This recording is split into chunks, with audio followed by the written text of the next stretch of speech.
Bonjour à toutes et à tous. Alors, je ne sais pas si vous m'entendez bien. Si vous pouvez mettre dans le chat, effectivement, on a coupé les micros pour éviter les interférences, mais si vous pouvez mettre dans le chat si vous nous entendez bien ou si nous devons faire quelque chose. C'est bon, parfait. Ben voilà, merci à tous d'être présents ce jour et d'être aussi nombreux à ce webinaire de pré-rentrée. Merci à nos partenaires institutionnels, médias, qui ont relayé fortement cet événement pour que effectivement nous puissions vous partager eh bien voilà, les aspects de ce dispositif.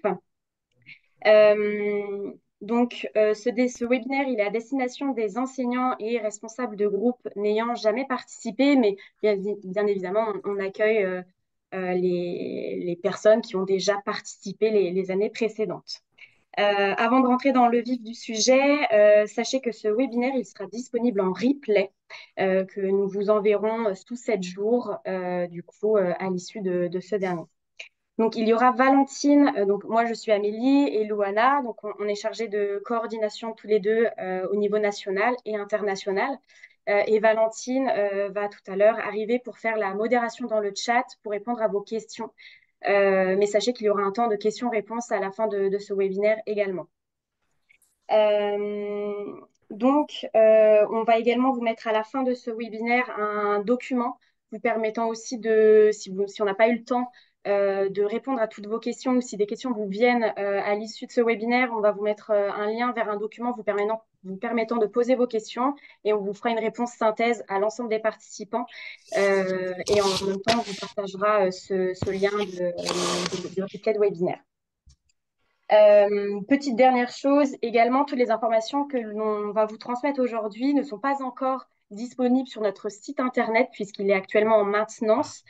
Donc, je vous invite à prendre des notes si vous voulez d'ores et déjà communiquer des dates ou des modalités. Mais voilà, d'ici fin juillet, on aura mis tout à jour sur notre site internet concernant cette 13e édition. Donc, sans plus attendre, je vais vous montrer l'ordre du jour que vous avez déjà pu voir sur l'événement en question. Donc, on va vous présenter le jeu et l'équipe dans une première partie. Puis, nous allons rentrer vraiment en détail dans les modalités d'inscription et de participation à ce dispositif. Puis, dans un troisième temps, nous allons vous présenter nos ressources pédagogiques vous permettant d'initier le jeu en classe ou en groupe. Puis, sur la quatrième, dernière partie, nous serons plutôt sur des questions-réponses. Donc, on va se donner un temps, on espère, de 10 à 15 minutes en réponse à des questions que vous pourrez poser dans le chat. Ou alors, Valentine va peut-être pouvoir prendre les questions qui sont les plus redondantes aussi dans le chat. Donc, voilà. Alors, présentation du jeu. Je laisse Louana prendre la parole sur ce point. Oui, alors bonjour à tous et à toutes. Donc Amélie a commencé par prendre la parole, mais donc, je suis Loana Morin, je suis également en charge de la coordination au niveau national. Donc je vais commencer par une présentation succincte du jeu, avec voilà, un petit résumé du pourquoi, du comment, voilà, des grandes lignes du jeu. Donc, pour ceux qui nous découvrent, les Petits Champions de la lecture, c'est un jeu qui a actuellement 12 ans. Donc, on était sur la 12e édition cette année, qui a été créé donc en 2012 à l'initiative du SNE et qui est présidé encore actuellement par Antoine Gallimard, sachant qu'on reste effectivement voilà, donc sur ce système associatif, donc avec une présidence par Antoine Gallimard, et qui s'adresse à tous les élèves de CM1 et de CM2 donc de France, mais également du monde à partir de cette année. Donc on a testé, en fait on a mis en place à partir de cette année avec le réseau AEFE une ouverture du jeu à l'Europe et l'année prochaine ce sera au monde entier. Donc on avait une petite championne européenne cette année sur la scène de la comédie française et l'année prochaine ce sera un champion ou une championne issue du monde. Pour quelles raisons? Euh, donc le but de ce jeu, donc comme vous le savez bien en vous inscrivant, donc c'est la promotion de la lecture, de l'oralité et de l'aisance sur un mode donc ludique. Ça, c'est quelque chose sur lequel on insiste et c'est aussi une des raisons pour lesquelles on parle d'un jeu pour nous, c'est vraiment très important que les champions de la phase où ça se passe au niveau de la classe jusqu'à la finale, la grande finale, la Comédie Française, ça reste un jeu pour tous les enfants et pour tous les participants. C'est pour ça qu'on le présente tel quel. Et il y a vraiment quelque chose qu'on trouve important au niveau du partage, mais c'est une aventure qui est pour nous avant tout collective et qui se joue vraiment au niveau du groupe classe, bien qu'après, effectivement, ça se concentre sur un participant, mais ça reste important pour nous que la classe continue d'accompagner son champion d'un bout à l'autre du jeu. Donc, comment, en fait, on a trois modalités de participation au jeu. Donc, soit la modalité la plus simple et la plus commune, celle qu'on a le plus fréquemment, c'est un enseignant qui inscrit sa classe ou ses classes quand il est responsable de plusieurs classes. On a la possibilité également d'accepter les inscriptions de groupes librement constitués de la part de médiateurs du livre. Donc, ça peut être des bibliothécaires ou autres, hein, mais ce sont des groupes qui sont non scolaires, de fait. Et on a également, on va dire, formalisé cette année la possibilité pour un coordinateur d'inscrire plusieurs établissements ou plusieurs groupes qui sont issus d'établissements différents. Donc, je peux expliquer, on a parfois cette situation dans le cadre de départements, voilà, des personnes qui regroupent les inscriptions pour plusieurs établissements, donc qui sont à la coordination pour plusieurs établissements. Et enfin, combien ça coûte? Donc, comme vous le savez, c'est un jeu qui est complètement gratuit pour tous et pour toutes. Donc, pour repasser rapidement là-dessus, mais effectivement, c'est un jeu qui est sous la tutelle des ministères de l'Éducation nationale et de la Culture. Donc, comme vous le voyez, cette année, on a eu effectivement la présence de la ministre de l'Éducation nationale lors de la grande finale, qui est venue réaffirmer le soutien du ministère de l'Éducation nationale envers notre jeu. Mais voilà, effectivement, le fait que lire et s'exprimer à l'oral font partie des axes prioritaires de ce dispositif de AC fait qu'effectivement, on est sous la tutelle de ces deux ministères. Pour vous donner quelques chiffres, alors ça, c'est des chiffres qui sont tout récents. On a en fait récemment mis à disposition des enseignants qui ont participé au jeu un questionnaire enseignant auquel 500 enseignants environ ont répondu. Et donc ça, ce sont les premiers chiffres, on va dire, de retour sur le jeu cette année. Mais effectivement, comme je l'expliquais en début de webinaire, c'est important pour nous que ça constitue une aventure collective et on se rend compte à l'issue de ce questionnaire que c'est aussi un ressenti qui est partagé par les enseignants qui participent au jeu. On a également donc ce point voilà, de progression en termes de lecture chez les élèves suite à leur participation au jeu, donc sur lequel on a voilà, un pourcentage de 98% de satisfaction, qui rejoint en fait bon, au final le point de recommandation en fait de la plupart des enseignants à d'autres enseignants, qui est également à 98%. Et voilà, on a ce point également enfin, qui est important pour nous, mais le fait que voilà, les petits champions, ça se situe pour les participants, enfin, pour les petits champions qui participent juste avant leur entrée au collège. Et donc voilà, on a 88% d'enseignants qui considèrent tout de même que ça reste un atout pour les petits champions pour leur entrée au collège en termes de participation. Donc voilà quelques chiffres qu'on avait envie de mettre en avant auprès de vous avant d'entamer la présentation. Alors, en termes d'équipe, nous sommes 8 au total dans l'association. Donc, les bureaux sont situés à Paris. Il n'y a pas de bureau en région. Donc, effectivement, nous avons Magali Pourmintro qui est la secrétaire générale de l'association. Et après, nous avons un pôle coordination aujourd'hui enfin, qui va être composé à la rentrée de 5 personnes. C'est vraiment ces 5 personnes sur lesquelles vous pourrez vous appuyer l'année prochaine, en tout cas si vous vous inscrivez au jeu. Donc notre rôle, effectivement, ça va être de vous accompagner dans l'inscription, dans l'initiation au jeu, mais également de répondre à toute autre question diverse. Donc, Louana et moi, nous sommes chargés de coordination nationale. Louana a la partie internationale, puisqu'elle expliquait juste en amont que nous ouvrons au monde l'année prochaine. Et puis après, voilà, effectivement, nous avons une association qui recrutons en fait des alternants et des services civiques. Donc, ce sont eux qui vont venir rejoindre l'association en septembre. Les chiffres clés. Donc, Louana a pu vous en donner certains pour cette année. En tout cas, en termes de participation, on a eu une progression de 12%. Donc, cela comptabilise les inscriptions en France, donc sur le territoire national et également en Europe, hein. On a mélangé les deux pour vous montrer un peu ce que cela représente. Donc, cela représente 5700, un peu plus de 5700 classes inscrites. Et on peut voilà, dire 150 000 enfants inscrits au dispositif cette année.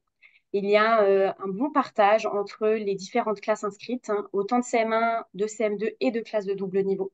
Il faut savoir que les CM1, l'inscription enfin, aux classes de CM1 sont possibles depuis 3 ans. Donc, on a une vraie participation de leur part et une vraie représentativité, en tout cas, dans leur participation. Tout autre petite chiffre à côté, donc en troisième, enfin à votre droite, donc c'est la croissance des inscriptions par région. Donc je pense que vous reconnaissez les vôtres. Donc en premier lieu, on a la Bretagne qui effectivement a fait un bond cette année avec 30% d'inscriptions en plus. Les Hauts-de-France avec 22% et la région Occitanie numéro 3. Donc, c'est effectivement des chiffres qui sont calculés par rapport à l'année dernière. Nous allons sortir une infographie un peu plus complète avec plus de chiffres et c'est notamment le nombre de classes inscrites par région que vous pourrez retrouver sur notre site internet. Donc voilà pour ces faits. Donc, au niveau du déroulé du jeu, pour ceux qui nous connaissent, peut-être que ça va vous sembler familier, mais voilà, il me semble important de revenir sur les différentes étapes qu'on va détailler un peu plus tard, mais voilà, pour vous donner un premier aperçu. Donc, c'est un jeu qui se déroule en 4 étapes. On a une première étape avec les finales écoles qui forcément représente le nombre le plus important parce que ça se passe au niveau local. Donc, c'est des finales qui ont toutes lieu en physique. Chaque enseignant ou chaque médiateur du livre qui constitue un groupe librement constitué organise sa propre finale, donc dans son établissement, soit dans sa classe, soit effectivement au niveau de son établissement plus globalement. Et voilà, organise sa finale en physique, donc c'est en classe ou ça peut être en bibliothèque ou dans toute autre structure qui a constitué un groupe. Ensuite, on passe au niveau des finales départementales. Donc, on en avait 300, un tout petit peu plus de 300 cette année. Donc, ce sont des finales qui sont prises en charge dans des lieux, dans les départements qui sont complètement bénévoles et qui vont accueillir donc les finalistes d'école de tout le département.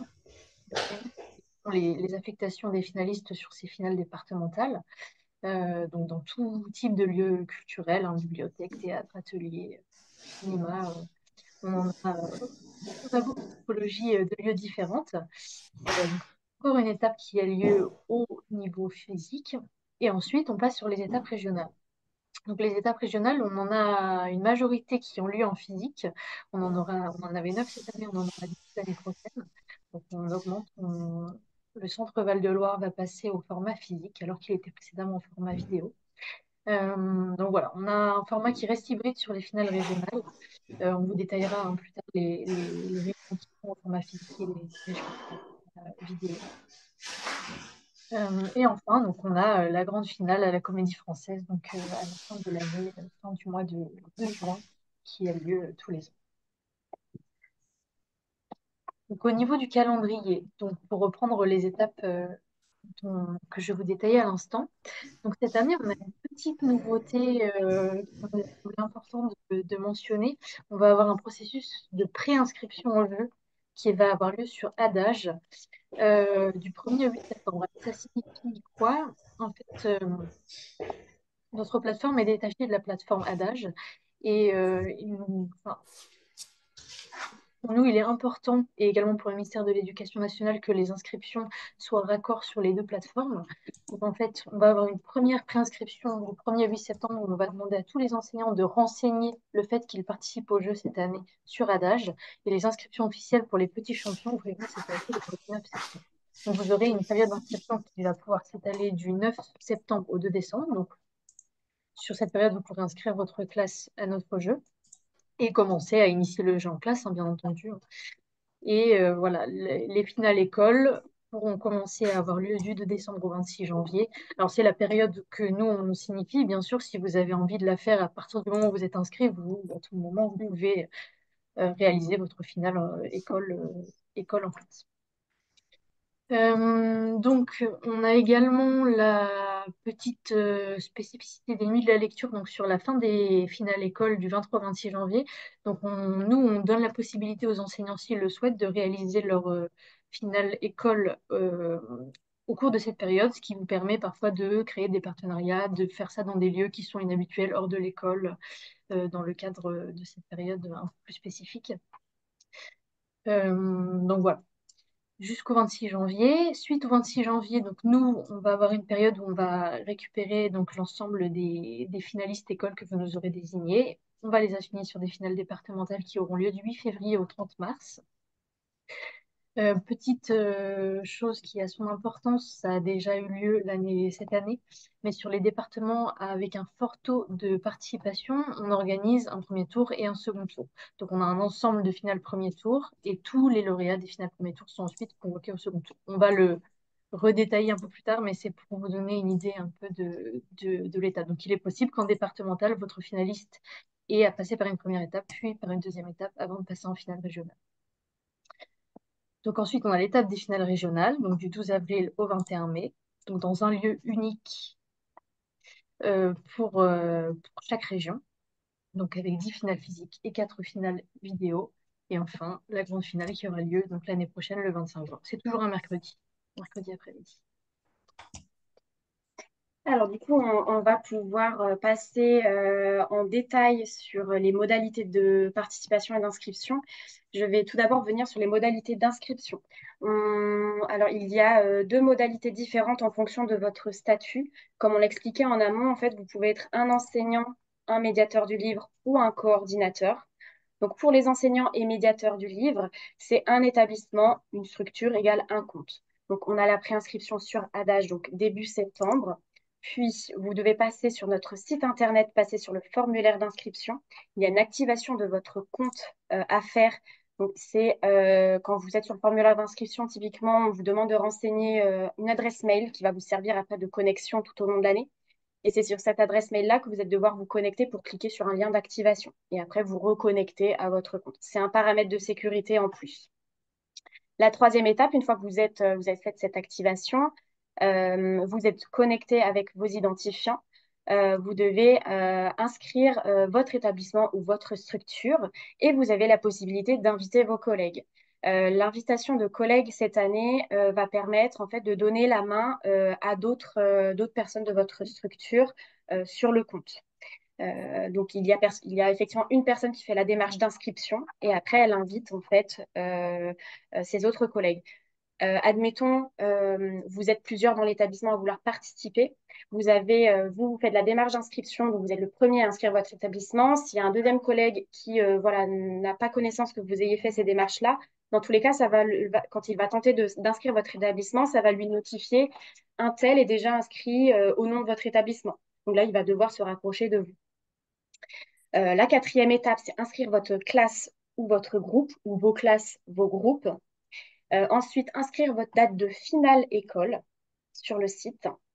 Et en sixième temps, déclarer vos lauréats ou votre lauréat et déposer les formulaires du représentant légal.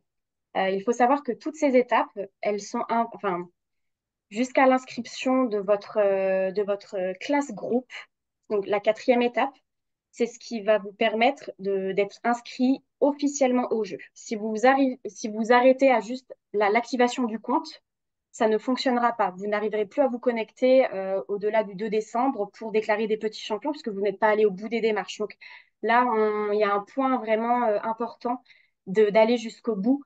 Dans tous les cas, c'est assez instinctif, hein. Voilà, là, le site, il est en maintenance, mais c'est réfléchi pour que, dans tous les cas, vous ne loupiez aucune de ces étapes. Ça vous mettra des messages d'alerte et vous serez aussi relancé à plusieurs reprises, en fait, si vous n'avez inscrit qu'un établissement et pas encore votre classe, parce que vous devez en discuter peut-être avec des collègues. Mais voilà, on a eu pas mal de déperditions cette année, malheureusement, parce que certains s'étaient arrêtés à qu'une étape, à l'étape de l'inscription sur notre site ou à l'inscription de l'établissement. Et ben voilà, s'étaient retrouvés à ne pas pouvoir déclarer de lauréat après une finale, parce qu'ils n'avaient pas été jusqu'au bout. Donc vraiment, petit point d'attention pour toutes ces étapes-là. pour un coordinateur, donc ça c'est une nouveauté cette année, malgré qu'en fait il y ait beaucoup de personnes qui coordonnent en fait des établissements, on se rend compte qu'effectivement c'est une personne importante dans l'organisation de notre dispositif. Donc c'est une personne qui va effectivement rassembler tous les établissements. Donc c'est une aide hein, pour les enseignants effectivement d'une manière informatique, mais aussi d'une manière voilà, de coordonner le jeu. Donc l'inscription sur notre site se fait de la même manière. La personne s'inscrit avec une adresse mail et active son compte. Elle va inscrire les établissements, admettons 3 établissements. Elle peut inviter les enseignants de ces établissements de la même manière que les autres, comme je viens d'expliquer. Inscrire les classes dans chaque établissement. Inscrire les dates de finale pour chaque établissement aussi, parce que ça peut différer. Et ensuite, déclarer les lauréats. Alors, soit c'est le coordinateur, mais comme il aura donné peut-être accès à d'autres enseignants au préalable grâce aux invitations, ça peut être les enseignants qui se connectent au compte et qui déclarent chacun, fin de l'étape, leur lauréat et les dépôts du formulaire du représentant légal. Donc, c'est très important. Un coordinateur, il a quand même plusieurs établissements à charge. Donc, voilà, nous, on sera en support hein, pour l'aider, en tout cas, à chaque fois voilà, inscrire s'il souhaite une aide. Mais effectivement, il a plusieurs établissements à coordonner. Donc, c'est pas simple. Nous, on coordonne effectivement plusieurs inscriptions. Et comme vous pouvez le voir à chaque fois, donc à gauche de votre écran, on a remis en fait les deadlines de chacune de ces étapes. Donc vous avez jusqu'au 2 décembre pour aller jusqu'à l'étape 4. Si vous êtes enseignant ou médiateur du livre, vous avez jusqu'au 26 janvier 2025 pour inscrire, pour faire une finale une finale pardon, école. Et vous avez jusqu'au 28 janvier 2025 pour déclarer vos lauréats. Et c'est voilà la même deadline pour les coordinateurs. Alors, je te laisse la parole Oui, sur cette petite étape. donc sur les modalités. Hop, pardon. Donc, on a, comme je vous l'expliquais en introduction, donc le jeu se déroule en plusieurs périodes. On a une première période donc d'inscription qui va se dérouler de septembre à décembre, donc avec tout le processus d'inscription que vient de détailler Amélie. L'information des parents d'élèves de votre participation au jeu, c'est un point sur lequel on insiste parce qu'effectivement, c'est un jeu qui s'initie en classe, mais enfin, effectivement, à partir des finales école, donc on est sur un jeu qui s'initie en classe, mais par la suite, à partir des étapes départementales, régionales, on continue forcément de le travailler en classe, mais ce sont souvent les parents qui vont se déplacer avec les enfants car on a un finaliste. La classe parfois accompagne, ou certains camarades accompagnent l'enfant lors de sa finale. Mais voilà, donc c'était pour nous important de signaler que voilà, les parents vont être impliqués à partir d'un certain stade. Et c'est vrai qu'on a eu ce retour cette année à certaines occasions, le fait que les parents n'étaient parfois pas très au courant des implications que cela pouvait leur demander en termes de temps, de disponibilité sur la suite. Donc c'est quelque chose qu'on considère très important.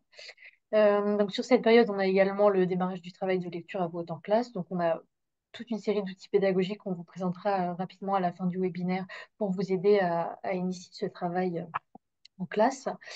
Et voilà, donc l'accompagnement de chaque enfant dans le choix de son livre qui est totalement enfin, qui est au libre arbitre de chaque enfant jusqu'à la finale régionale. Donc école départementale et régionale, chaque enfant choisit son livre et peut le modifier ou le conserver euh, sur ces 3 étapes. C'est uniquement lors de la finale, la grande finale, que l'on impose le choix du livre.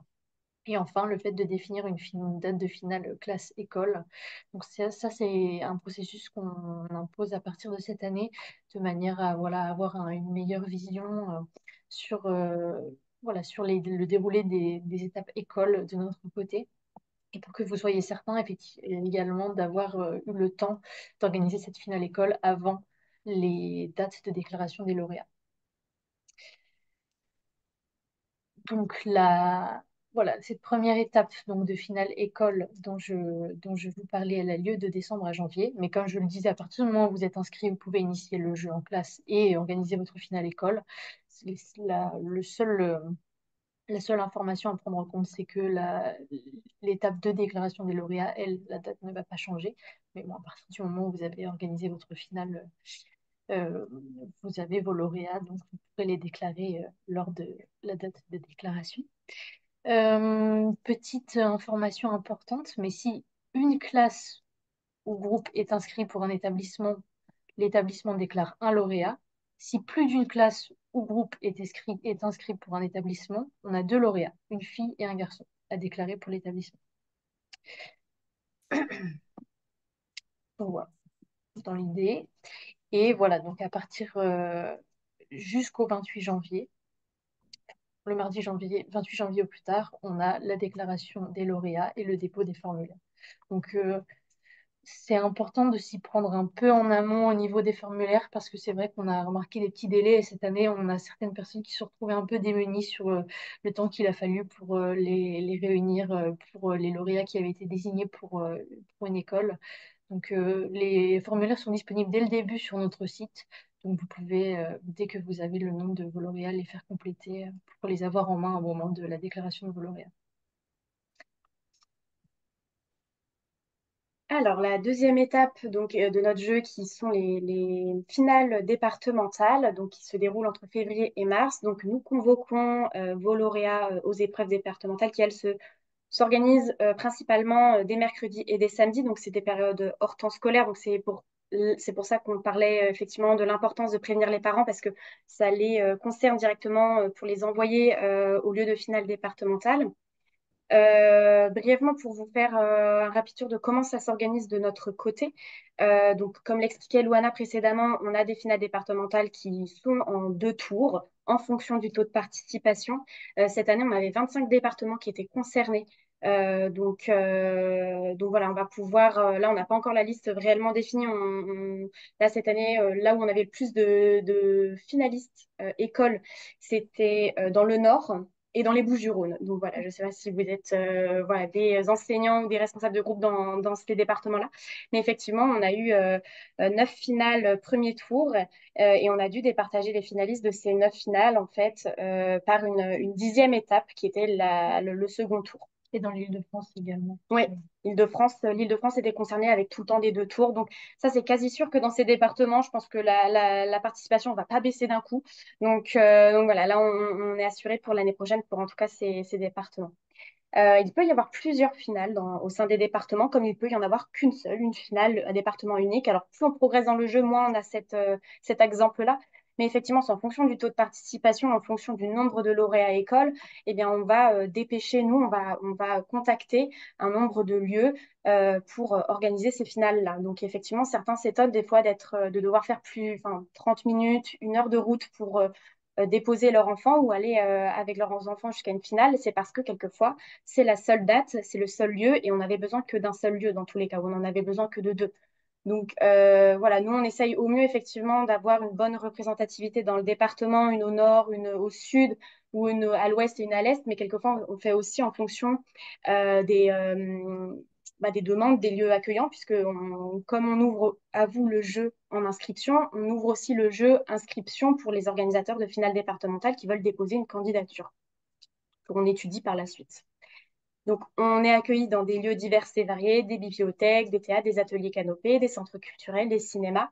Des écoles, je tiens à le préciser, donc vous pouvez être enseignant et organiser la première étape, enfin, inscrire votre classe, et vous pouvez aussi, si vous le désirez, organiser l'étape départementale au sein de votre école ou demander peut-être à la municipalité d'avoir la salle de mariage ou la salle des conseils pour organiser une finale départementale où seront effectivement conviés d'autres lauréats du département.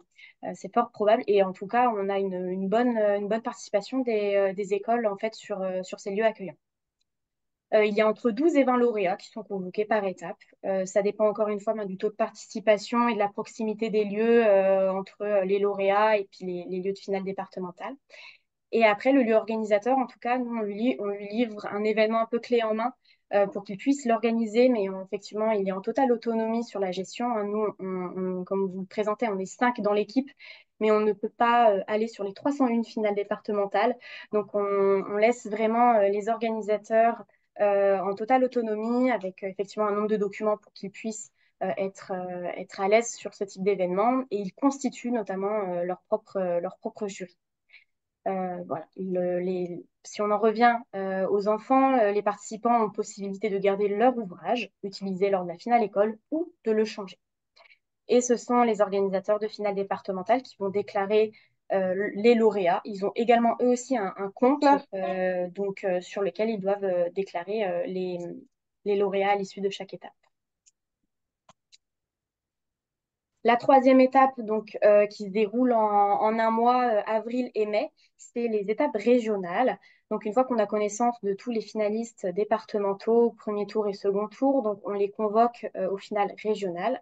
Finale régionale, comme vous pouvez les voir en format physique, sont celles qui s'affichent à l'écran avec le Centre Val-de-Loire qui s'ajoute cette année. Donc, vous avez l'info vraiment En en avant-première. avant-première. Je recherchais le mot, effectivement, merci. En avant-première.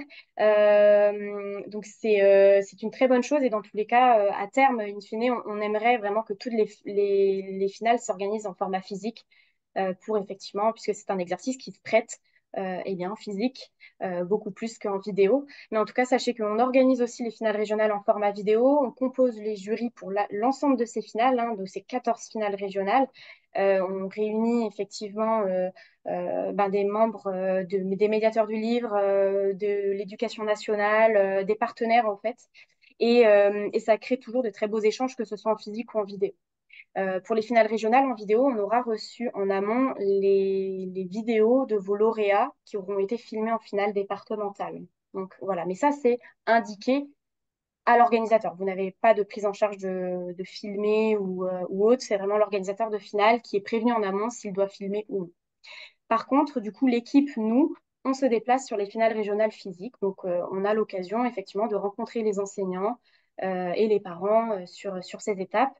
Enfin, de mettre, voilà, de vous rencontrer. Donc, c'est des étapes qui aussi nous sont chères, en fait, pour aller directement sur le terrain.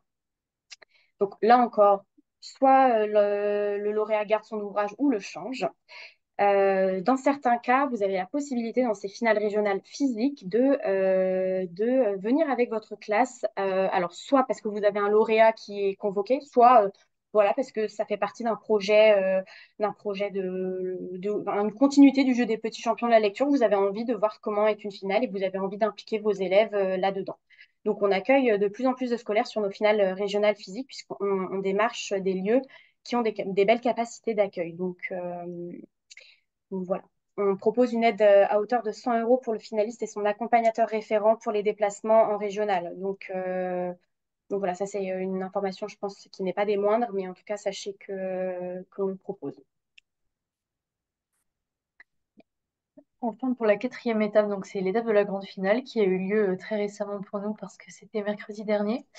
Euh, donc on convoque tous les 14 lauréats régionaux plus cette année du coup la finaliste européenne à cette date qui est toujours donc le dernier mercredi du mois de juin. Donc on attribue les ouvrages aux finalistes. Alors les ouvrages qui sont attribués aux finalistes, ils sont issus de la sélection des petits champions qui est réalisée chaque année. Cette année, donc celle de cette année va voir le jour très prochainement. Elle est constituée, hein. Ce sont les ouvrages qui ont été lus lors de la finale ainsi que d'autres, mais le format papier et numérique sera très bientôt à disposition sur notre site. On organise donc à l'issue de cette attribution des ouvrages aux finalistes des rencontres auteurs. Donc chaque auteur va aller rencontrer le finaliste qui va lire son ouvrage et avoir l'occasion de lui offrir quelques conseils, de passer un moment avec la classe, parce que c'est un moment qui a lieu en classe. Donc c'est pas uniquement pour le finaliste, c'est pour toute la classe que ce moment a lieu. Donc de lui offrir ses conseils, d'assister peut-être à ses lectures, de l'aider à choisir son extrait. Parfois, c'est des situations qu'on a eues. Donc voilà. On organise également, alors ça a été le cas cette année, c'est une nouveauté et on espère le pérenniser, mais des webinaires de préparation pour les finalistes, les parents et les enseignants. Donc cette année, c'est un webinaire qui concernait plus la gestion du stress. Donc comment on réceptionne l'annonce des résultats, parce que forcément c'est du stress en amont, c'est du stress en aval. Et voilà, qu'on soit finaliste, qu'on ne le soit pas, qu'on soit sur le podium ou qu'on ne le soit pas, voilà, comment on réceptionne l'annonce et comment on se prépare en termes de gestion du stress. Et voilà, ensuite, la grande finale. Donc, on accueille les finalistes dès le matin même à la Comédie Française. Il y a une visite de la Comédie Française qui est proposée à tous les finalistes. Et ensuite, on a voilà, un temps de convivialité avec les finalistes, les auteurs qui est proposé avant le début de la finale. Et donc, c'est une finale qui a toujours lieu. Et d'ailleurs, vous pouvez le retrouver dès à présent sur notre chaîne YouTube, mais en live. Elle est diffusée en live également sur nos différents réseaux et sites. Donc, c'est toujours diffusé en direct et ça le sera également l'année prochaine. Et de la même manière que pour les finales régionales, on a une prise en charge des frais de transport pour le finaliste et un accompagnateur, en l'occurrence. Alors, nous allons passer à nos outils pédagogiques. J'espère que tout ce qu'on vient de vous transmettre n'est pas trop dense. Dans tous les cas, vous aurez la possibilité de revisionner en fait chacune de ces étapes et dans tous les cas aussi de nous formuler, de nous appeler ou de nous formuler un mail. Ou alors, comme je le disais en début de webinaire, de nous poser vos questions via enfin, oui, le lien de document qu'on va vous transmettre voilà, à la fin de cette présentation d'outils pédagogiques. Alors, en outil pédagogique, qu'est-ce que l'on propose? Donc, donc sur notre site, donc tout ce qui va être évoqué à présent, vous pourrez retrouver ces éléments sur notre site et je vais vous indiquer juste après où. Mais on a mis notamment en exergue on va dire, sources qu'on trouve pertinentes de vous mettre à disposition. Donc, sur notre site, vous allez pouvoir retrouver cet onglet ressources là que j'ai entouré en rouge. Donc, c'est sur le bandeau en haut, juste à côté. Voilà, c'est assez, ça parle de, ça parle de soi-même. Et donc voilà, donc ce petit menu déroulant va s'ouvrir à partir du moment où vous cliquez dessus. Et donc, vous avez différentes catégories. Donc, vous avez la catégorie des documents utiles. Donc, ça concerne plus, on va dire, entre guillemets, la participation active au jeu. Mais vous allez, par exemple, retrouver tout ce qui est charte graphique, logo, des photos des éditions précédentes, la brochure qui va résumer les différents éléments relatifs à votre participation au jeu. Le flyer, pareil. Et alors après, des éléments plus concrets, mais ce soit par exemple la grille d'évaluation qui va pouvoir vous servir lors de votre finale école pour évaluer vos finalistes. Le programme de lecture, donc, qui est un document type qui vous permet de résumer les lectures. Donc, ça donne un côté un peu officiel à la finale et voilà, qui résume les différents ouvrages qui sont lus par les différents finalistes. Le diplôme, donc, que vous pouvez imprimer et offrir à vos élèves suite à la finale. Le formulaire de représentant légal dont on parlait en amont, donc ce formulaire qui permet le droit à l'image, des modèles de communiqué de presse. Donc ça, c'est plutôt dans la situation où vous organisez en tant qu'enseignant une finale départementale, si vous souhaitez le faire. Voilà, tout que des outils un peu pratiques pour accompagner votre participation au jeu. Vous avez également, donc, dans ce même onglet, les suggestions de lecture. Donc, dans ces suggestions de lecture, vous allez trouver les sélections des petits champions dont on parlait précédemment. Donc, celle de cette année va sortir sur cet onglet-là et les précédentes sont encore à disposition. Vous avez également une sélection de 6 fiches pédagogiques qui ont été réalisées donc, par l'équipe des petits champions et une comédienne du nom d'Aude Biren. Donc pour initier voilà, ce travail en classe de lecture à voix haute. Donc ce sont des outils, hein. Après, forcément, on n'oblige personne à les utiliser. Mais voilà, ce sont des supports sur lesquels vous pouvez vous appuyer. Et nous proposons également donc, sur cet onglet des ressources numériques. Donc ce sont essentiellement des applications éducatives qui sont mises à disposition par nos partenaires pour voilà, accompagner le travail en classe lors voilà, de notre préparation au jeu. Et de plus, donc sur notre chaîne YouTube, vous avez différents webinaires, donc comme celui qu'on est en train d'effectuer actuellement, mais d'autres webinaires également, qui vont voilà, pouvoir être diffusés en classe. Alors, on a certains qui sont plus à destination des élèves, d'autres plus à destination des enseignants, et des tutoriels, donc de la même façon, pour accompagner votre participation. Donc, au niveau de la grille d'évaluation, donc je vais de mon côté vous présenter celle qui concerne les élèves, car lors de la finale école, celle que vous organisez au sein de votre classe ou de votre école si vous faites une finale interclasse, euh, cela peut être les camarades qui évaluent leur, enfin, leurs camarades, de fait. Donc, on a cette grille qu'on met à disposition donc, au même endroit, donc, à l'endroit que je vous montrais précédemment, donc avec différents critères. Donc là, c'est une grille qui est simplifiée par rapport à celle qu'on propose à l'enseignant. Donc, libre à vous de proposer ce modèle d'évaluation où ce sont les camarades qui évaluent. Certains enseignants le font, d'autres ne le font pas du tout. Là, c'est vraiment libre à chacun de choisir sa modalité d'évaluation. Mais donc voilà, là, on a plus des critères, des grands critères, elle articule bien, il ou elle articule bien, respecte la ponctuation, et des oui ou non. Alors que pour la grille enseignant, on a plus un barème avec des notes, effectivement, et des critères qui sont plus spécifiques. Alors, la grille d'évaluation adulte que mentionnait Loana, elle se compose ainsi. Alors, effectivement, la première étape en classe, on vous invite en fait à plutôt, ben, dans l'esprit un peu collectif, de mobiliser vos élèves plutôt par une grille d'évaluation enfant et de les faire évaluer, s'auto-évaluer aussi. Ça fait partie de l'enjeu de notre dispositif. euh, plu- Plutôt que de constituer un jury d'adultes. Mais après, c'est propre à vous, effectivement, puisque vous avez la possibilité de réunir voilà, des médiathécaires, des bibliothécaires, des enseignants à la retraite ou toute autre personne qui est liée à la culture et à la littérature. Ça peut être aussi ben, enfin, ça peut être aussi des comédiens, ça peut être aussi des auteurs, voilà. Donc, toute personne que vous connaissez et qui sont proches, on va dire, de ce milieu. Donc, la clé d'évaluation, elle se compose ainsi. Elle a été retravaillée pour l'année prochaine. On a remis, on est reparti sur un barème, on va dire, noté. Dans le sens où c'est plus facile de départager avec une note, en tout cas de mettre en exergue les lectures favorites. Souvent, quand vous devez effectivement constituer eh bien, deux lauréats, donner deux noms, voilà, avoir une note sur ben, un total, au final, sur 20 vous permet effectivement enfin, il y a plus de facilité. Mais en soi, voilà, les trois gros postes d'évaluation, ça va être la technique, la posture et l'expressivité. Donc là encore, nous, on peut vous apporter lors de vos finales des explications sur des petits points spécifiques. Notamment, on a beaucoup de retours sur la théâtralisation, puisqu'effectivement, ça revient assez souvent.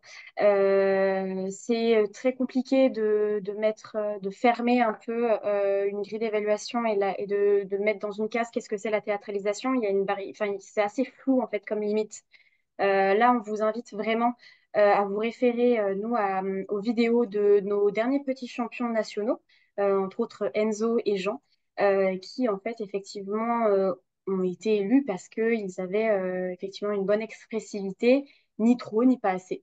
Ce sont des bonnes références que vous pouvez d'ailleurs utiliser comme outil pédagogique pour montrer à vos élèves quand vous initiez le jeu en classe, et puis toutes les autres lectures aussi des finalistes qui sont passés par la Comédie Française. Mais effectivement, ce point de la théâtralisation, donc tout ce qui va être déplacement sur scène, déguisement, ça, effectivement, ce sont des choses que nous, on n'admet pas.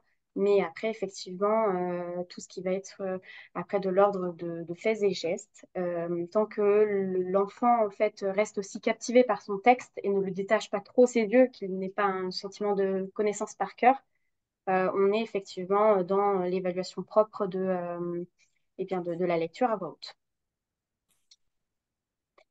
Alors, les fiches pédagogiques, il me semble que c'est Oui, toi, Louana. tout à fait. Ouais.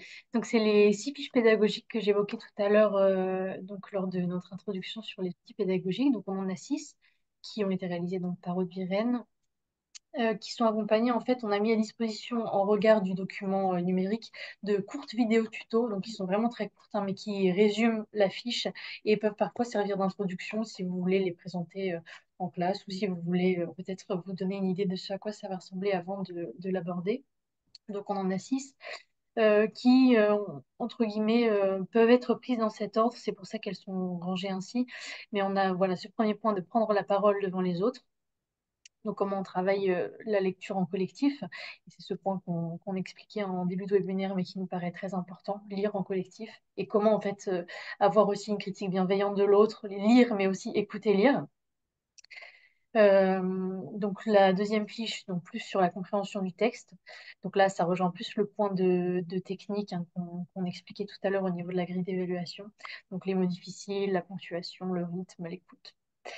Ensuite, choisir son livre et choisir son extrait. Donc, c'est quelque chose qui n'est pas toujours évident et on s'en rend compte, hein, même au niveau des finales régionales. Les élèves parfois hésitent encore sur le choix de leur extrait. Et c'est des choix qui sont parfois faits en collectif, parfois individuellement, parfois avec l'auteur, parfois avec l'enseignant. Donc, cette fiche concerne ce choix.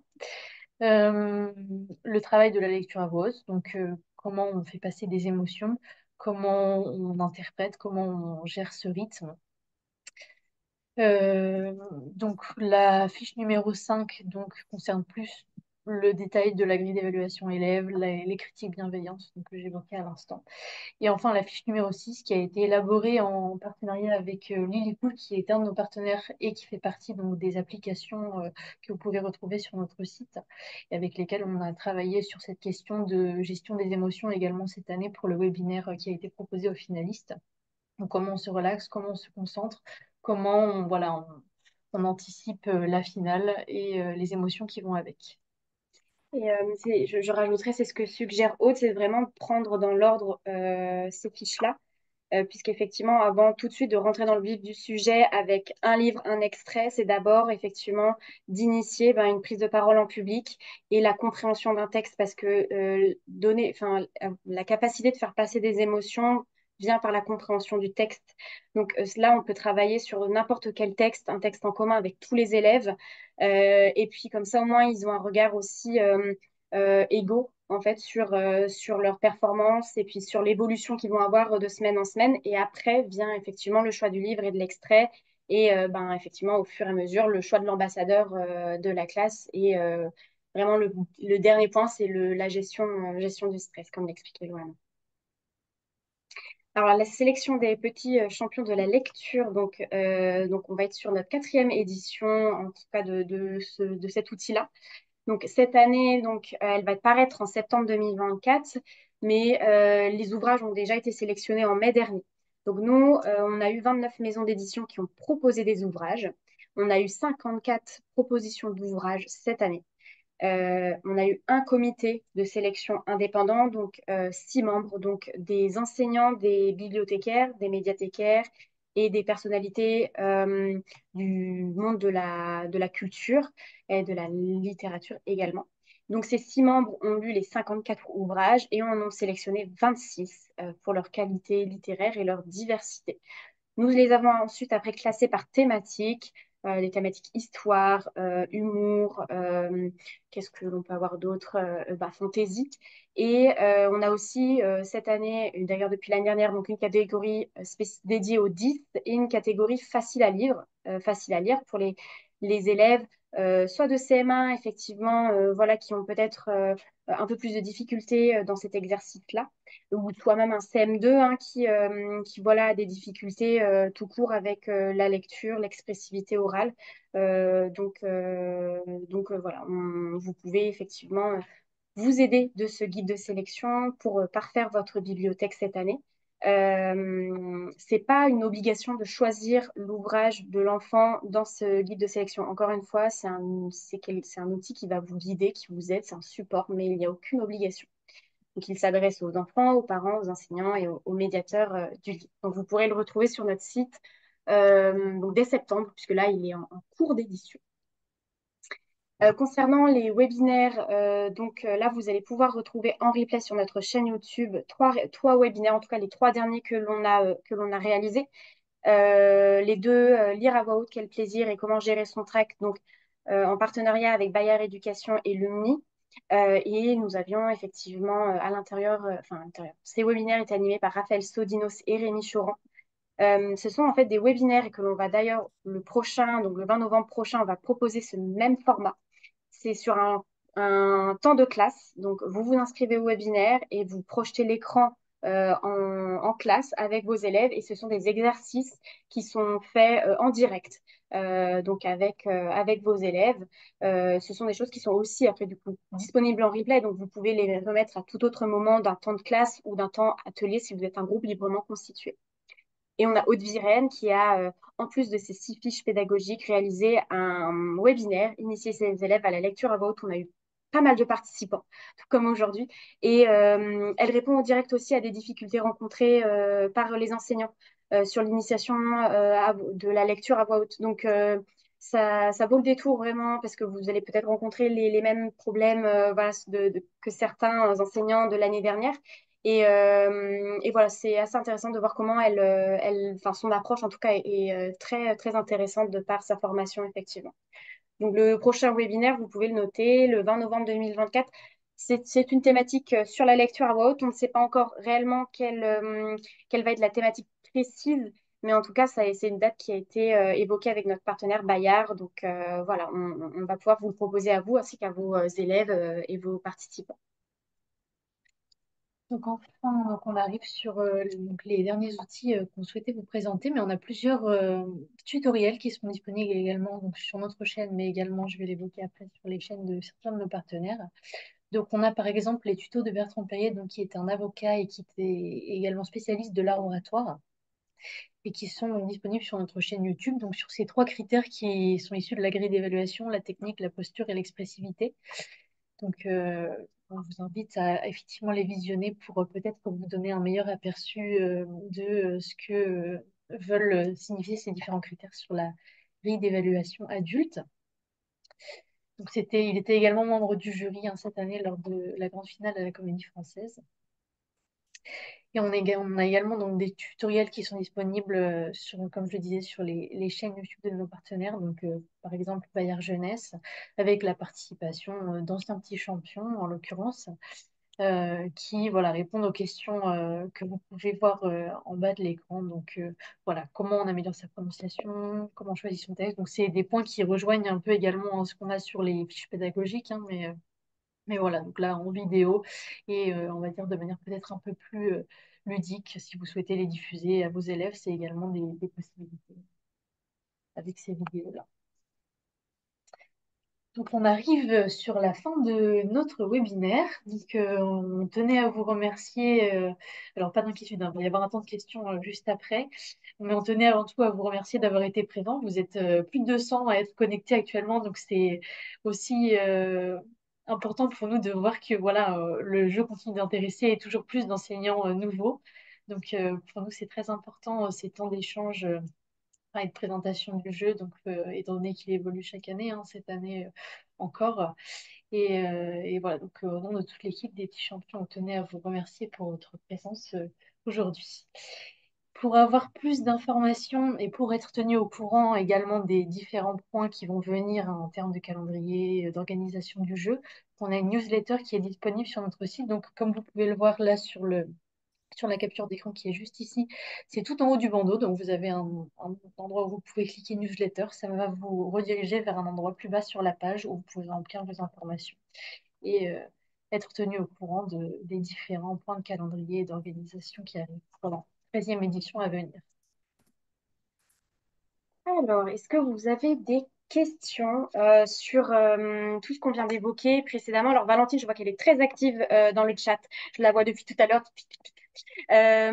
Mais j'ai vu, je me permets de revenir parce que je vois qu'il y a des petites questions sur l'organisation des épreuves départementales. Je me permets de revenir là-dessus. Donc, les épreuves départementales, en parallèle des inscriptions enseignants ou de groupes librement constitués, il y a les inscriptions de volontaires, de bénévoles souhaitant accueillir en fait des finales départementales. Donc, ils passent par un formulaire d'inscription. Ils ont également un compte comme les enseignants et médiateurs du livre.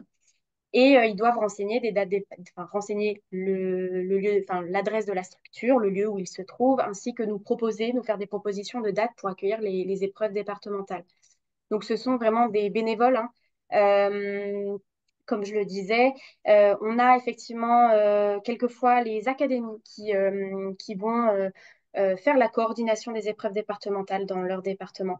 Je pense notamment en Outre-mer. On a en Outre-mer effectivement la totalité des académies qui se chargent eh bien, de trouver les lieux, de coordonner les étapes le jour J. On est en relation avec les académies, hein, mais en tout cas, quelquefois, c'est les académies qui vont prendre le sujet en main. Et c'est vrai que c'est important pour nous aussi quand on a une personne qui coordonne sur l'ensemble d'un territoire. Donc, un grand merci à ces personnes qui font office de coordinateurs d'épreuves départementales.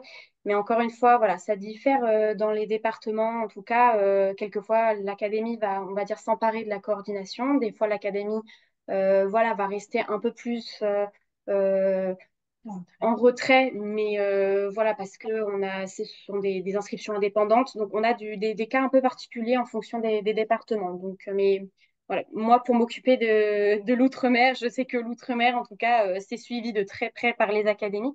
Donc, donc voilà, je ne sais pas si j'ai pu répondre un peu à vos questions, mais voilà, on réunit 300 candidatures. Enfin, en tout cas, cette année, on a eu besoin de 300 dates.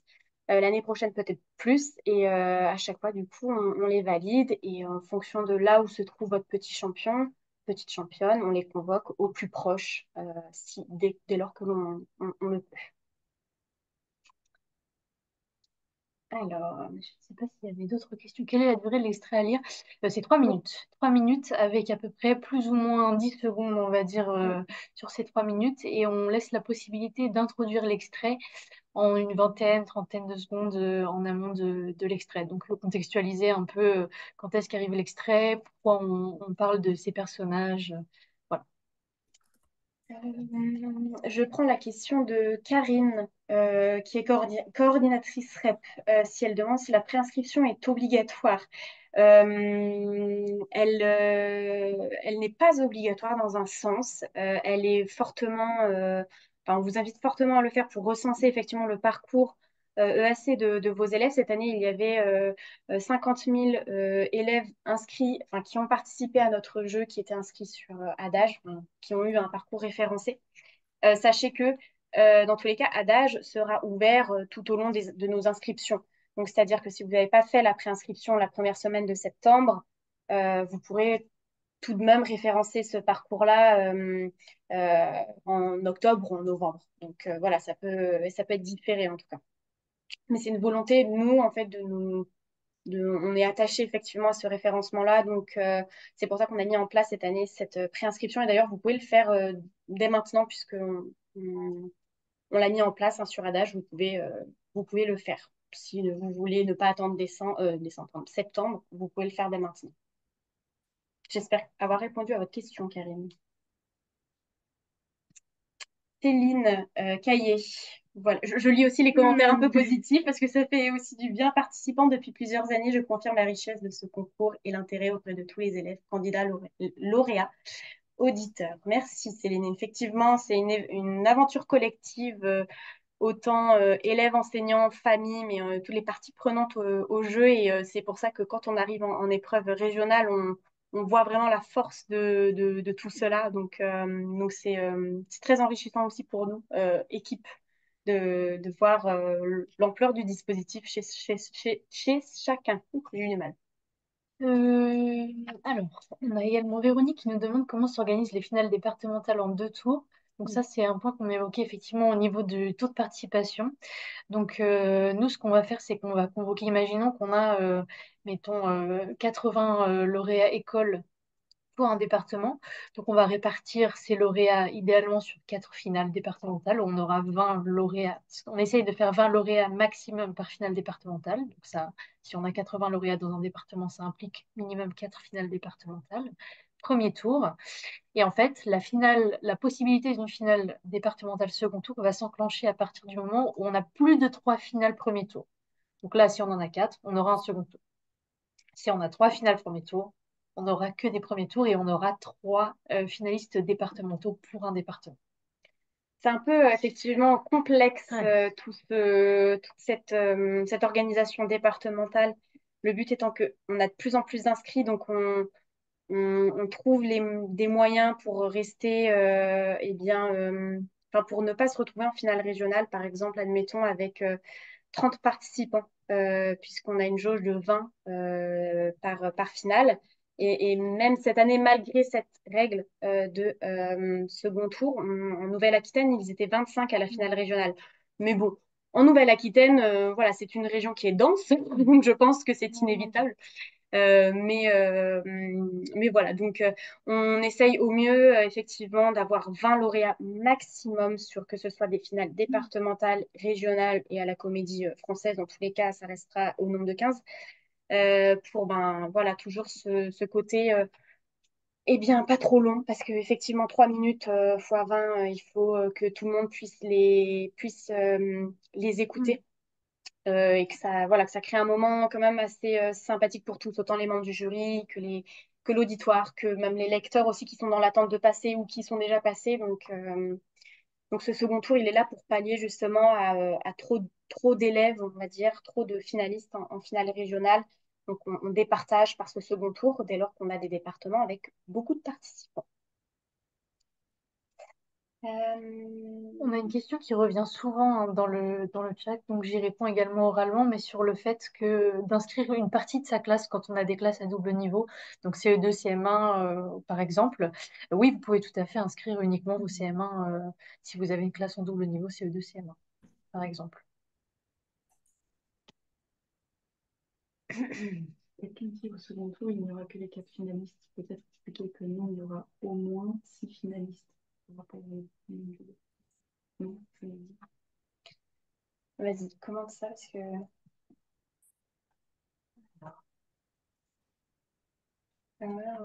j'ai assisté à la finale. Il y a eu plusieurs lauréats dans certains départements. Cela m'a surpris. Alors du coup, je réponds à effectivement le commentaire de Céline.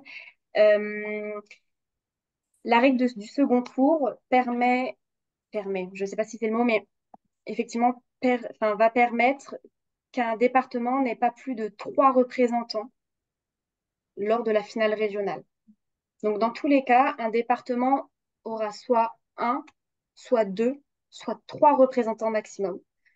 C'est aussi cette règle d'équité pour éviter, enfin d'égalité, pardon, pour éviter d'arriver à une finale régionale. Et on l'a vu hein, sur les années précédentes.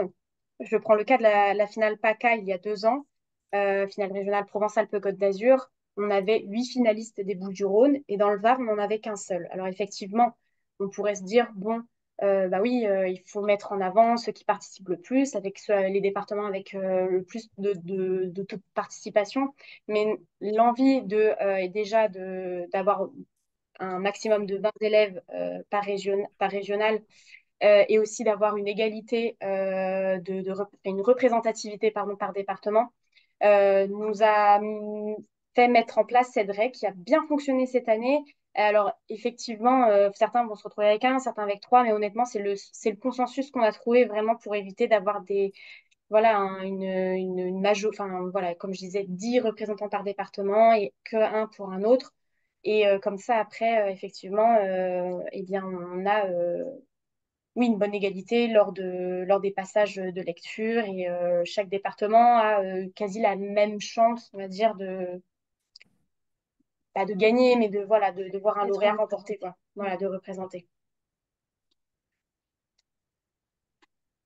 Si j'ai bien compris, en inscrivant 6 CM1, il y aura un lauréat parmi les 6 pour les départementales. C'est ça, par exemple, j'imagine que dans cette situation, c'est que vous avez un double niveau avec 6 CM1, c'est ce que j'en comprends. Oui, tout à fait. Si vous inscrivez en fait une classe, ça va représenter une classe, vos 6 CM1, l'un d'entre eux sera finaliste pour votre école, enfin ce qu'on appelle un finaliste école, mais là en l'occurrence ce sera un finaliste classe. Oui, et du coup, il ira en départemental totalement. Il sera convoqué par la suite. Pareil, si vous avez 2 classes, enfin, si vous avez 6 classes, il n'y aura que deux lauréats à ce moment-là qui seront convoqués aux épreuves départementales.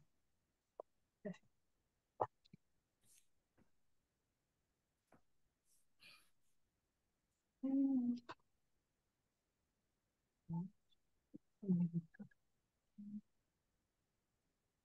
y a des questions qui reviennent régulièrement. les spams académiques conseillaient de s'inscrire avec une Mm. adresse perso.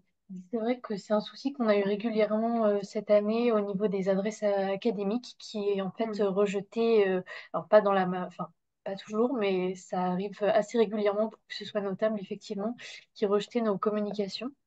Bien que les adresses soient correctes, hein, mais c'est une histoire de pare-feu, effectivement, au niveau des adresses professionnelles. Donc, nous, ce qu'on conseille pour que vous soyez certain de tout recevoir, bien qu'on sait que ce ne soit pas la solution idéale, hein, c'est de vous conseiller de renseigner votre adresse, une adresse qui soit personnelle ou peut-être une adresse, en tout cas, que vous utilisez de manière personnelle, mais à un niveau professionnel. Euh, voilà. En fait, les adresses académiques ne fonctionnent pas systématiquement avec nos Oui, envois. Mais voilà, une adresse qui soit affiliée à un compte, à une adresse email quelconque, Outlook, Gmail, quelle qu'elle soit, mais qui ne soit pas une adresse oui. académique. Ça fonctionne en général avec plus de certitude. on tente hein, de régler ce problème d'adresse mail académique parce qu'on le conçoit, vous vous inscrivez à ce dispositif dans le cadre professionnel. Et on travaille avec effectivement nos informaticiens voilà, sur ce sujet-là. Donc voilà, en tout cas, on reste, enfin, lors de votre inscription en septembre, disponible si jamais voilà, il y a un souci que vous rencontrez sur ce sujet-là.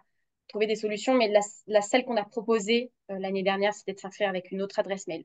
Soit vous créez une autre adresse mail qui est dédiée qu'à ça, si vous voulez vraiment pas être dérangé de manière personnelle par nos newsletters ou nos mails, mais voilà, ça va être ça.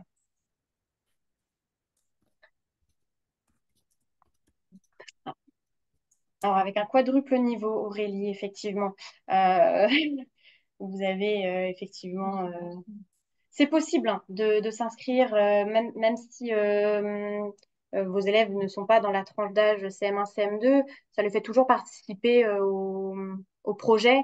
Et en plus, ça leur donne un intérêt pour l'année à venir, pour l'année d'après. Euh, Nous, en tout cas, on ressent sur certaines écoles que le projet n'est pas que CM1, CM2, que c'est vraiment quand il y a la finale école, on a les autres classes, bon, en l'occurrence le CE1, CE2, qui attendent avec impatience d'arriver au prochain niveau pour participer à ce jeu. Et il y a des établissements qui mettent en place vraiment tout un dispositif de lecture autour du projet des petits champions de la lecture. Nos outils pédagogiques sont disponibles en libre service, si je puis dire, comme notre chaîne YouTube. Donc, même si vous ne vous inscrivez pas au jeu, mais que vous avez un intérêt à vouloir initier la lecture ou la prise de parole en public avec vos élèves, vous pouvez le faire. Hein. C'est tout l'intérêt aussi de les laisser en libre téléchargement et visionnage. Hein. C'est qu'effectivement, avant de vous lancer dans cette aventure petit champion, peut-être faire un test sur une année et puis revenir l'année d'après. Alors, on a deux questions sur l'outre-mer, notamment la participation aux frais de déplacement concernant la finale nationale. C'est quelque chose qui est pris en charge. Hein. Au niveau du déplacement, on a une prise en charge, mais pour tous, pour tous les finalistes qui seront à la Comédie Française, pour le finaliste et un accompagnateur. Et également, donc cette année, c'est comme ça qu'on a fonctionné, mais on a réuni des familles bénévoles qui ont accepté d'accueillir les finalistes sur place sur la soirée avant la finale. Donc, ce sont des familles bénévoles qui ont accueilli certains de nos finalistes, hein, ceux qui le souhaitaient. Tout le monde ne l'a pas souhaité. Euh, la soirée, donc, en amont de la finale, donc au niveau de l'hébergement. Et concernant, on avait également une question concernant, ah oui, la finale régionale en Outre-mer. Alors, Oui. je sais que toi, tu vas pouvoir y répondre, mais Ouais. Alors, c'est toute la difficulté de l'outre-mer parce que ce sont ben voilà, c'est des territoires différents. On pourrait faire une finale régionale Martinique, une finale régionale La Réunion, une finale régionale Guyane. Enfin, voilà, on a décidé de les réunir par un principe effectivement de facilité de logistique, non pas qu'on veut vous enlever vos identités à chacun. Et la finale régionale, d'ailleurs, si on en tient mes propos de début de webinaire, de faire in fine toutes les finales régionales en physique, se pose la question de l'outre-mer, comment cela pourrait-il s'organiser? Un pays qui accueille une année sur l'autre.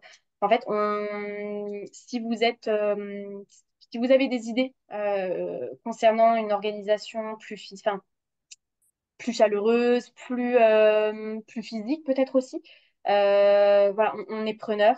Voilà, on étudie chaque année un peu la meilleure solution, mais voilà, effectivement, nous, on tient à ce que chacun puisse vivre l'expérience en format physique. Voilà, c'est pour ça que d'année en année, on rajoute des finales en format physique pour pouvoir donner cette expérience aux lecteurs, mais également à leur classe ou aux parents. Euh, mais voilà, c'est vrai que la question de l'outre-mer est très spécifique. D'ailleurs, on a un calendrier qui est un tout petit peu différent aussi, puisque vous avez des calendriers, enfin, vous avez La Réunion en l'occurrence, un calendrier qui est calendrier de vacances scolaires qui est différent que celui de la métropole. Donc, encore une fois, on a une adaptation du règlement. Et là, vous trouverez toutes les informations sur le règlement qui va, voilà, comme je le disais, fin juillet, arriver dans les ressources pédagogiques sur notre site internet. Je rebondis sur la dernière question qui nous a été posée.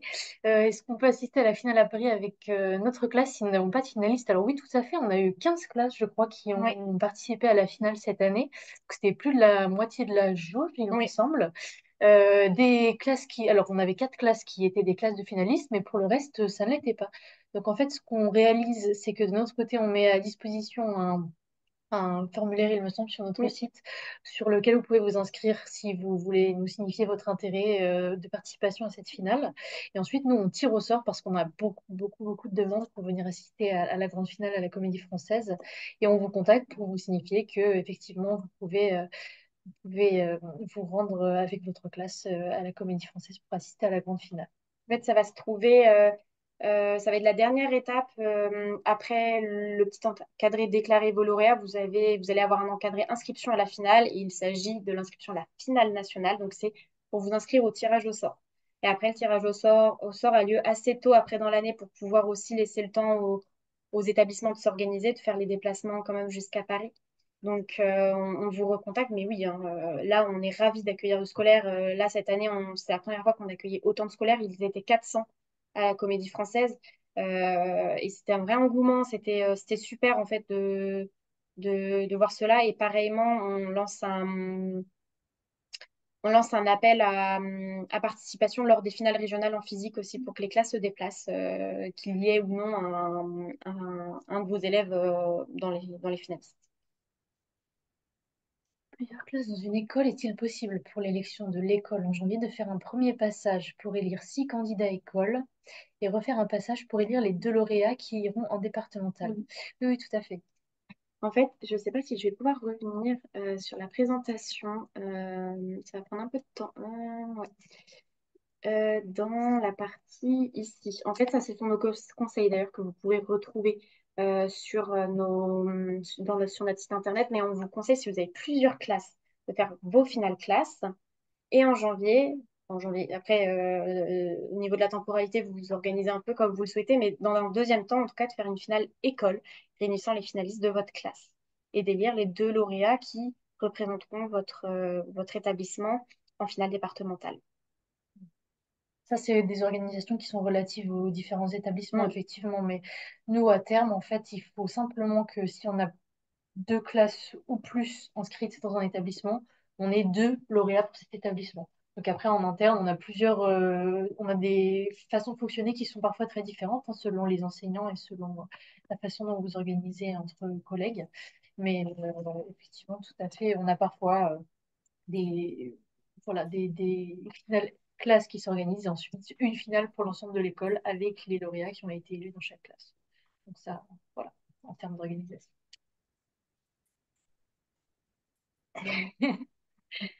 Question aux enseignants chevronnés du concours, quelle fréquence pour les entraînements?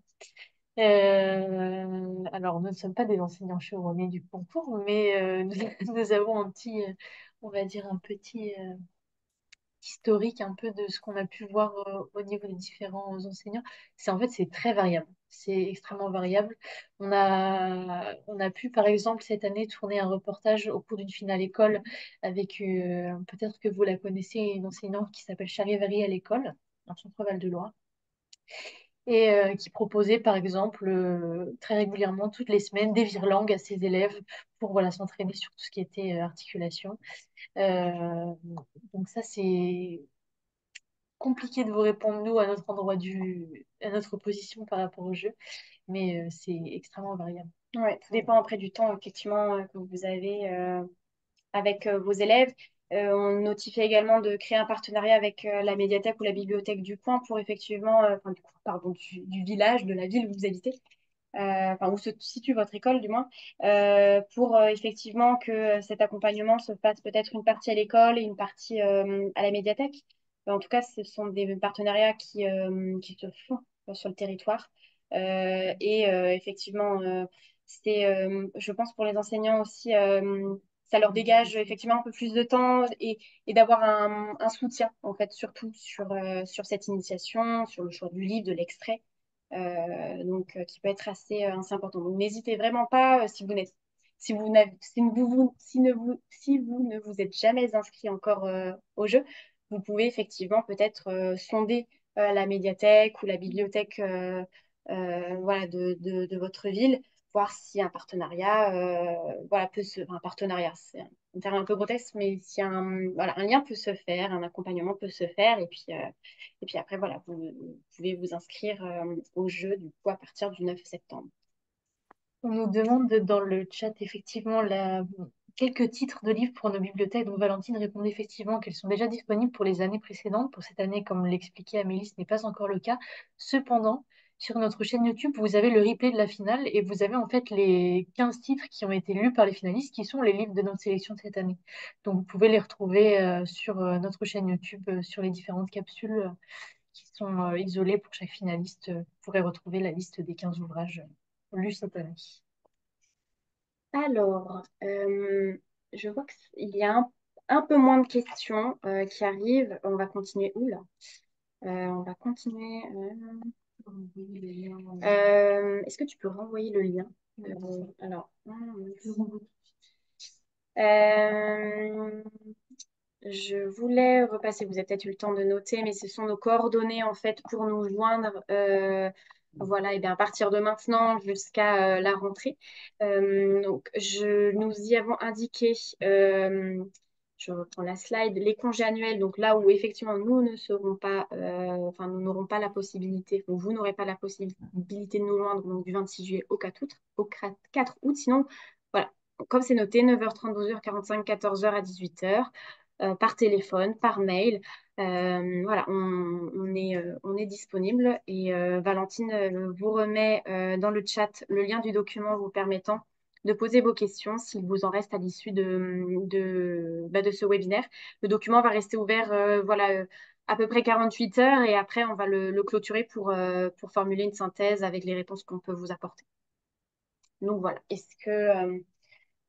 j'espère que on a pu répondre à vos questions et que cela a été clair aussi dans l'explication et le descriptif du dispositif.